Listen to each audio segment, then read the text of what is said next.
Today we're putting the A7S III and the Canon R5 head-to-head in a test here in beautiful Seward, Alaska on a beautiful winter day. Hey, if you don't know me, my name's Jake and I create content here on YouTube to help solo creators on the go. People like me who are on the go creating small commercial projects or stuff here on YouTube. So I test and review equipment here in Alaska and I do tips and tutorials on how to use that equipment. Today we're testing the Sony a7s III, which is what I'm filming this on, and the Canon R5 head-to-head in both video and photo mode. I have an idea which one's going to win out in which category, but it's still going to be really fun and we're in a spectacular location to test these two cameras. First, let's compare the Canon R5 and the Sony a7s III in the video specs. The Canon obviously shoots 8K, that was a big deal. The file sizes are huge. It is really beautiful footage. It's fantastic footage, in fact. But the 4K high quality is definitely right up there. I think Sony, the 4K coming out of the a7s III and the 4K coming out of the Canon are really close, neck and neck, I would say. Maybe the edge goes to Canon a tiny bit, but it's also much larger file sizes than what come off of the Sony. And the regular 4K in the Canon, which you can record for a long time, we didn't have any overheating issues today. We're in Alaska, it's the winter time. I don't know if we could get anything to overheat up here, but we didn't have any overheating issues. But the 4K, the regular 4K on the Canon definitely is not as good as the 4K coming off of the a7s III. And if you're primarily a video shooter, then the big difference is that the Sony a7s III has no record limit, no record time that stops it from recording at any particular time. So if you do longer form content, sit down interviews, things of that nature, or things where you want to be filming for a long time and not have to worry about it, the Sony is definitely the camera you want to go with. For me, I feel like the Sony image quality is so good and the colors are so good that it's fine. The other thing that, of course, the Sony has going for it is it's much better low light performance. So now we've got both cameras at 25,600 ISO. They're both still at f16. They're both still at 1/50, shooting at 24 frames a second. Now, part of that is like, it's, you know, you kind of pick and choose what kind of noise you want. The Canon has finer noise, the Sony has a little bit larger noise because of the pixel size difference. But the Sony does do much better and can go much higher in ISO. So if you're shooting in a lot of low light, the Sony is going to be the way to go. When it comes to autofocus in video, I feel like the Sony did a little better. I feel like it grabbed my eye faster than the Canon did. I feel like it tracked me a little bit better, and I feel like when it couldn't find me or when it was looking for my face or my eye, it definitely grabbed a little faster than the Canon did.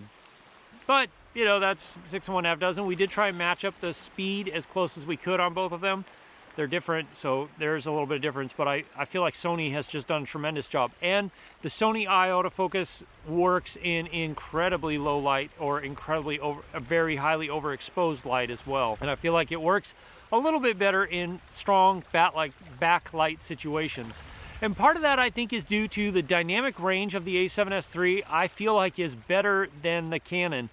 It's very close, but I really do feel like the Canon or the Sony a7s III really does have a little bit better dynamic range. The dynamic range on the a7s III is really incredible. And none of this was shot in S-Log3, which is where you get the most amount of dynamic range available in the camera. This was shot in a standard picture profile. The Canon was shot in a standard picture profile because we wanted to try and match apples to apples. When it comes to the colors, they are very, very close. Both of these cameras give you fantastic right out of camera colors.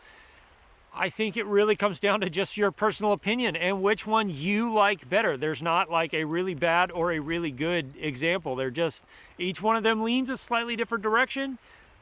They're both fantastic. And especially if you're going to shoot in log profiles or you're going to color grade yourself, either one of these cameras will give you fantastic, spectacular results. Overall, for a video camera, I really feel like the a7s III wins hands down just because you get no record limits. You can record 4K 120 with absolutely no limit to it. Plus you get audio. So if you like to do lots of speed ramping or changes to your speed, you can do it and not lose audio. And the fact that you can record HD 240 in full HD 240 in the a7s III, and it looks really pretty good. Maybe better than it should.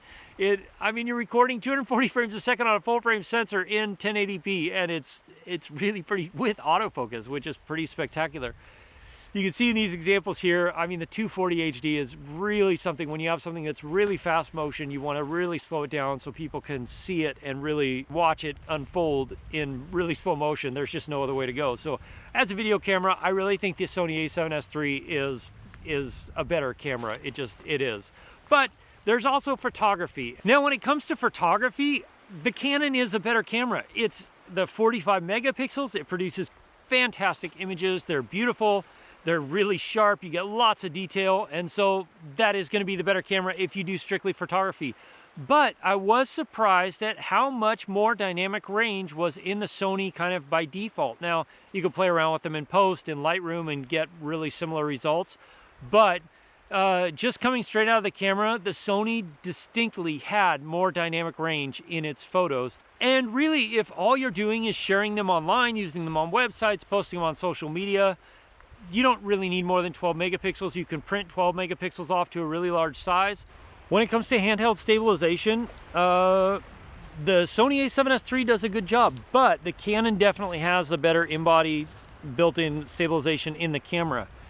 However, that gap is significantly shortened when you shoot with stabilization off in the Sony and you use something like Catalyst Browse to stabilize it in post. It makes quite a big difference. But I think for most stuff, for handheld walking and shooting, the Sony a7s III is fine. It's definitely not quite on the same level as the Canon, but it's close. Those aren't the only factors. There's also quite a bit of price difference. $3,500 for the Sony, $4,500 for the Canon R5, so you're gonna spend about $1,000 more, and then depending if you already have Canon glass or if you already have Sony glass, you might be adding more onto that. But either of these cameras, they're gonna give you spectacular results. Another thing to consider is the fact that both of them offer a touchscreen interface, but the Canon R5 definitely has the better touchscreen interface, user interface system. Canon has always had great user interface, and it definitely is no different on the R5. It's super easy to navigate, it's really easy to get around on the touchscreen, and Sony has revamped their menu in the a7s III, and they've revamped their touchscreen so that you can actually use the touchscreen to go through a lot of the options, but it's still not a full implementation of a touchscreen. There are certain things that you just can't do. You can't tap on certain settings when it's filming and change them like you can on the Canon. But it's really it's a big step forward in their touchscreen process. It's still not quite to the level of Canon. Is that the new Canon R5?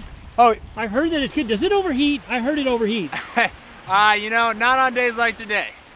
Oh, right.